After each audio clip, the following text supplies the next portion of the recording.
If you're a Mario franchise fan, odds are you have a favorite 2D and 3D game. It's tough to compare them directly, given the series' extensive history, and everyone has their top pick. For me, it's Super Mario 3D World, but Super Mario Galaxy 2 comes very close.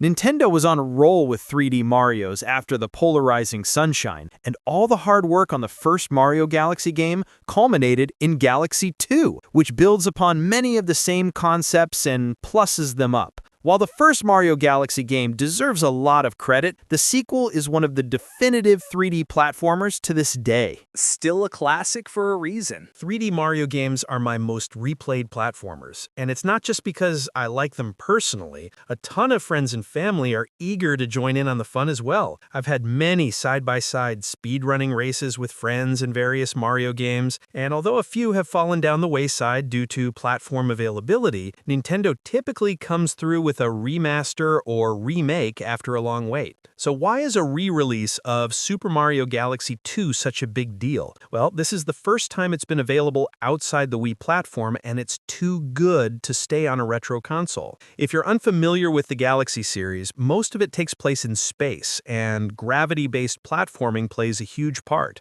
Thankfully, Nintendo only really mined this gimmick in two mainline Galaxy games, so by the time you get to the sequel, it's still fresh and exciting. Adding in the ability to fully control Yoshi on many levels, some new power-ups, and inventive extra stages, Galaxy 2 feels less like a rote sequel and more like a daring new 3D entry. I was reminded of this rush every time I moved on to a new level and the mechanics and layouts drastically changed, to the point where I had to learn something new. This slow ramp is something that Nintendo does perfectly on most Mario games, but Galaxy 2 ramps up rather quickly. After going on an adventure to rescue Princess Peach yet again, you'll blast off to space and help some stars power up your ship and encounter new planets in the process. This time, instead of a proper hub world selection screen, you'll have a classic level selection menu, which cuts down on time wasted wandering around and in menus. Galaxy 2 gets straight to the point, and it's greatly appreciated, as it lacks a lot of the traditional stop and chat tutorials found in other Mario games.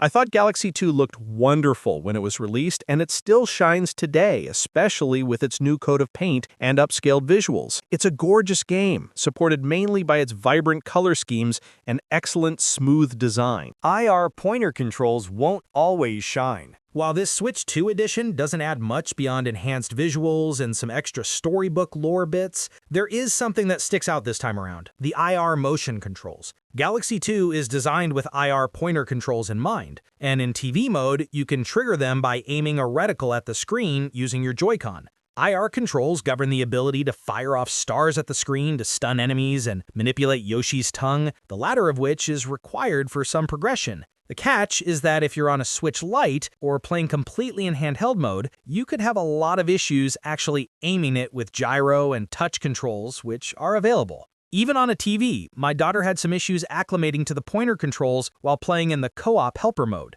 The optimal way to play is just how the Wii functions: two separate Joy-Con, one for movement and the other for the aforementioned motion shenanigans. However, if you're not keen on playing this way, you may struggle to get used to Galaxy 2. I was hoping for additional control schemes to make things more convenient for my playmates, but to no avail this time. The pricing scheme for the Switch re-releases of Galaxy 1 and 2 is worth mentioning, as they are $40 apiece and $70 for both in bundle form. For some, that will be a huge asking price, especially since Galaxy 1 was already released on the original Switch. If you have the original versions on Wii and still play them, the biggest upgrade here is the enhanced visuals. If that's not important to you, you can skip these editions and play the originals instead. Super Mario Galaxy 2 withstands the test of time. Super Mario Galaxy 2 is on my short list for platforming recommendations, not just within the Mario series, but the genre itself. It manages to make nearly every level feel new and fresh, while keeping you on your toes if you want to get every collectible. Still, while it's a bit of an undertaking to go for a 100% completion rate, you'll have a ton of fun doing it. If you've never played Mario Galaxy 2 before, do yourself a favor and don't look up anything about it beforehand. There are a ton of surprises in tow, including loving homages, killer song choices, and some really cool power-ups that bend the logic of other Mario games. Although I wish this Switch 2 edition had made a few more tweaks, this is one of the only ways to play Super Mario Galaxy 2